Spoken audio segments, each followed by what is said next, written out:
24 वर्षों से हूँ और 1 मार्च को हम लोग पिछले वर्ष से उनका जन्मदिन मनाते हैं। उस दिन से हम लोग साल भर हमारे नेता नीतीश बाबू ने जो बिहार में काम किया है, बिहार का जो मान सम्मान बढ़ाया है, उसको हर एक के घर घर तक पहुंचाना है। नए अभियान की शुरुआत हो रही है। अब पता नहीं, वो हम नहीं जानते इसके बारे में, तो उन्होंने कहा है तो वो बता सकते हैं कि कौन सा अभियान वो चल रहा है। तो आपने सुन लिया, केंद्रीय मंत्री और जेडीयू के पूर्व राष्ट्रीय अध्यक्ष आरसीपी सिंह क्या बोल रहे थे और उस दिन पार्टी के वर्तमान राष्ट्रीय अध्यक्ष ललन सिंह किस तरह का बिना नाम लिए पलटवार कर रहे थे। जेडीयू के इन दोनों दिग्गजों के बयानों से इतना तो पता चल ही गया होगा कि बिहार की सत्ता पर काबिज एनडीए के घटक दल जेडीयू में कुछ ठीक नहीं चल रहा है। बिना नाम लिए आरसीपी सिंह और ललन सिंह के बीच सियासी खींचतान जोरों पर है। दोनों के बीच कम्युनिकेशन गैप है और इस खींचतान पर सब के सब चुप्पी साधे हुए हैं। कोई भी कुछ भी बोलने को तैयार नहीं है। यहाँ तक कि इस मुद्दे पर मुख्यमंत्री नीतीश कुमार भी चुप्पी साधे हुए हैं। अब इसे आप सियासी खींचतान कहिए अथवा राजनीतिक तनातनी, लेकिन इतना तो लोग मानने लगे हैं कि आरसीपी सिंह और ललन सिंह के बीच कहीं न कहीं अघोषित जंग चल रही है। दरअसल ललन सिंह और आरसीपी सिंह के बीच ये सियासी खींचतान एक दिन में नहीं हुई है, ये पिछले साल ही शुरू हो गई थी। जेडीयू के अंदर खाने की चर्चा माने तो इन सब के पीछे कहीं न कहीं वर्चस्व की जंग है और सबको यही सवाल खाया जा रहा है कि नीतीश कुमार के बाद आखिर अब कौन, किन्हें मिलेगी जेडीयू की विरासत, कौन होगा उत्तराधिकारी। और पॉलिटिकल पंडितों की माने तो उत्तराधिकारी के लिए सब अपनी ताकत दिखाने में लगे हैं। देखें तो इन दिनों बिहार के मुख्यमंत्री नीतीश कुमार कई मोर्चे पर कठिनाई झेल रहे हैं। एक ओर जहां बीजेपी नेता समय समय पर उनकी मुश्किलें बढ़ाते रहते हैं, तो वहीं दल के अंदर भी मुश्किलें कम नहीं हैं और इन्हीं में से एक ललन सिंह और आरसीपी सिंह का मामला भी है। पॉलिटिकल पंडितों की माने तो आरसीपी सिंह पार्टी पर पकड़ ढीली होने देना नहीं चाहते हैं, तो ललन सिंह पूरी तरह पार्टी पर अपनी पकड़ बनाना चाह रहे हैं। यही वजह है कि पार्टी में दोनों अपनी अपनी ताकत दिखाने में लगे हुए हैं। धन बल की इस लड़ाई के पूरे घटनाक्रम पर नीतीश कुमार ने फिलहाल चुप्पी साध रखी है। ताजा मामला ये है कि 2 दिन पहले केंद्रीय मंत्री आरसीपी सिंह ने पटना में बड़ा भोज दिया और मीडिया से भी मुखातिब हुए। उन्होंने कहा कि 1 मार्च को मुख्यमंत्री नीतीश कुमार का जन्मदिन है। उनके जन्मदिन पर पिछले साल पार्टी की ओर से अभियान शुरू किया गया था। इस साल भी पूरे साल ये अभियान चलेगा। वे पार्टी की मजबूती के लिए इस अभियान को शुरू करने जा रहे हैं। इसके तहत नीतीश कुमार के कार्यों को सूबे के गांव-गांव, घर-घर तक पहुंचाया जाएगा। उनसे मेरा 24 साल से रिश्ता रहा है। इसके पहले भी वे कह चुके हैं कि पार्टी में नीतीश कुमार ही हमारे एकमात्र नेता हैं।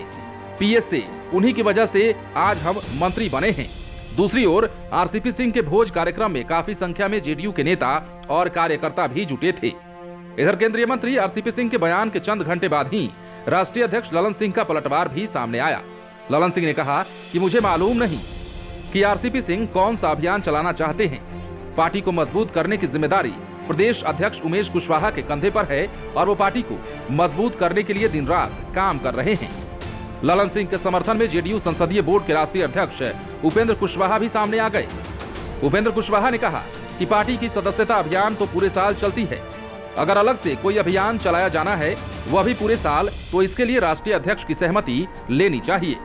दरअसल जेडीयू में छिड़े ये महासंग्राम को जानने के लिए थोड़ा फ्लैशबैक में चलना होगा। यह विवाद केंद्रीय मंत्रिमंडल विस्तार के समय से शुरू हो गया था। पिछले साल जब केंद्रीय मंत्रिमंडल का विस्तार हो रहा था, तब बिहार में ये जोरों से चर्चा चल रही थी कि जेडीयू कोटे से कई 3 से 4 मंत्री बनेंगे। कई नाम इसके लिए सियासी गलियारे में तैरने लगे। अंत में हुआ कि सिर्फ 2 मंत्री बनेंगे। यह भी चर्चा जोरों पर थी कि कोई बने ना बने, लेकिन ललन सिंह और आरसीपी सिंह तो नरेंद्र मोदी की सरकार में मंत्री जरूर बनेंगे।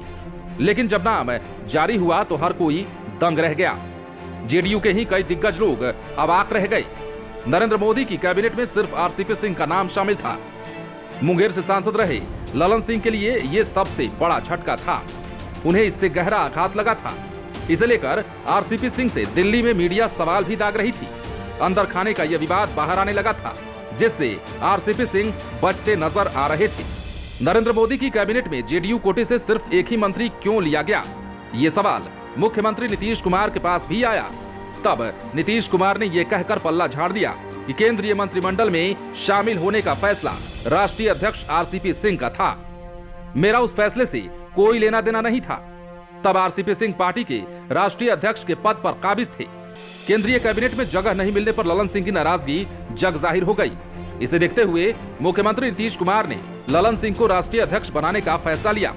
आरसीपी सिंह ने राष्ट्रीय अध्यक्ष पद से इस्तीफा दिया और उनकी जगह ललन सिंह की ताजपोशी हुई। राष्ट्रीय अध्यक्ष बनने के बाद जब पहली बार ललन सिंह पटना पहुंचे तो उन्होंने अपनी ताकत का एहसास भी कराया। पटना एयरपोर्ट से लेकर पार्टी दफ्तर तक पोस्टर और बैनर तो पटे ही थे।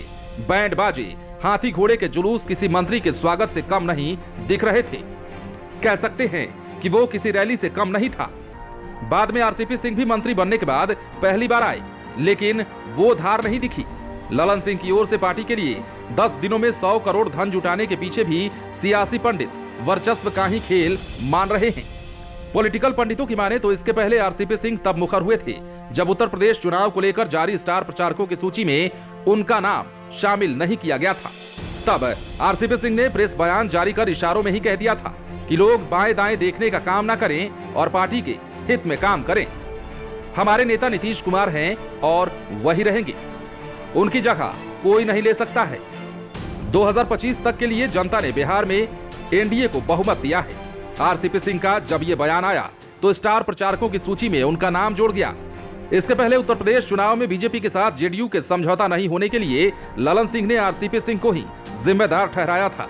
इस मामले में आरसीपी सिंह ने कहा था कि यूपी में सीटों के बंटवारे पर बीजेपी से बात चल रही है, तो वहीं ललन सिंह सीटों को लेकर अल्टीमेटम पर अल्टीमेटम दे रहे हैं। आखिर यूपी में बात नहीं बनी, तब ललन सिंह ने जेडीयू की पहली सूची जारी करते हुए बड़ा आरोप लगा दिया था।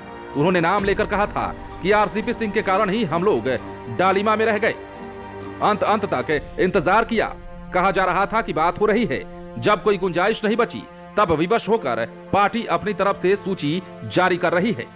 अब कहा जा रहा है कि मुख्यमंत्री नीतीश कुमार ने जेडीयू में आमूलचूल परिवर्तन करते हुए कुर्मी और कुशवाहा को एकजुट करने की कोशिश की और संगठन में कई बड़े बदलाव किए। उपेंद्र कुशवाहा समेत कई बड़े नेताओं को पार्टी से जोड़ा, लेकिन इसी बीच ललन सिंह ने आरसीपी सिंह के समय बनाए गए सभी प्रकोष्ठों और इकाइयों को भंग करवा दिया था। कहा तो यह भी जा रहा है कि आरसीपी सिंह खेमे के नेताओं को एक एक कर बाहर का रास्ता दिखा दिया गया। साइड किए गए प्रमुख नेताओं में डॉक्टर सुनील कुमार, सुनील यादव, कन्हैया सिंह आदि शामिल हैं। डॉक्टर सुनील कुमार चिकित्सा प्रकोष्ठ के अध्यक्ष पद पर काबिज थे, तो कन्हैया सिंह शिक्षा प्रकोष्ठ के अध्यक्ष रहे थे। वहीं सुनील कुमार यादव प्रशिक्षण प्रकोष्ठ के अध्यक्ष थे। हालांकि ये अभी बुद्धिजीवी प्रकोष्ठ के महासचिव हैं।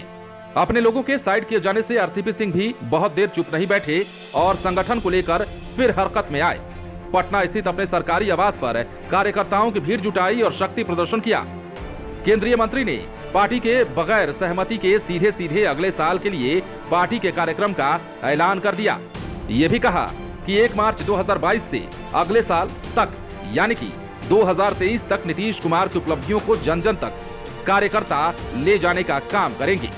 बहरहाल पॉलिटिकल पंडित ये मानते हैं कि जेडीयू में छिड़े ये घमासान से ईमानदार नेताओं के लिए असहज स्थिति पैदा हो गई है। वे शॉक्ड हैं। आरसीपी सिंह और ललन सिंह की अंदरूनी खींचतान अब बाहर आने लगी है, जो पार्टी के लिए कहीं से भी ठीक नहीं है। दोनों ओर से शक्ति प्रदर्शन का दौर जारी है। धन और बल से वे अपनी अपनी ताकत दिखा रहे हैं।